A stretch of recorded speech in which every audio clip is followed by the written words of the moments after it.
Okay, so a big hazard on places like the rubber crumb would be the fences. This is obviously because there's the risk of maybe being pushed into the fence during physical activity if it's a contact sport.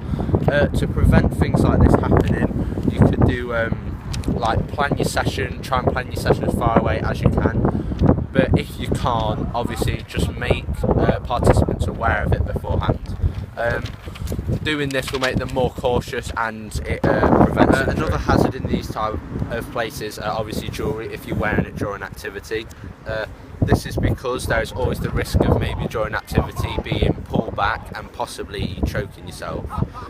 To prevent things like this happening, you can do things like make sure all participants before the session even starts to remove all jewellery, and if they're found wearing it during the activity, then tell them to remove it, and that will reduce the amount of injuries. Another big hazard in these type of places like the rubber crumb is obviously the floor. There might be something like litter or glass left on there by other people, so and there's always the risk of like slipping over and cutting yourself, something like that. To prevent things like this happening, you can do things like before the session starts, just check around, make sure everything's alright, and it will reduce the amount of injuries. Okay, so, another thing also is goals.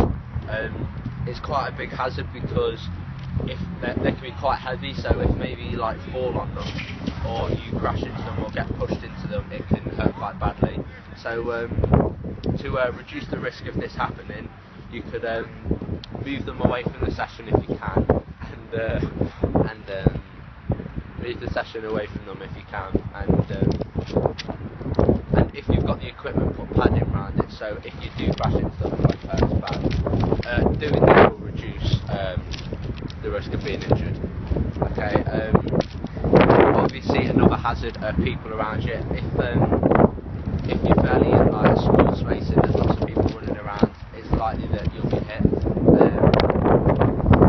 To prevent things like this happening, you could make all the participants aware before you get into the session to be careful of the people around them and to watch out for other people. Doing this will obviously prevent injuries. Is that it? Yeah. Cheers.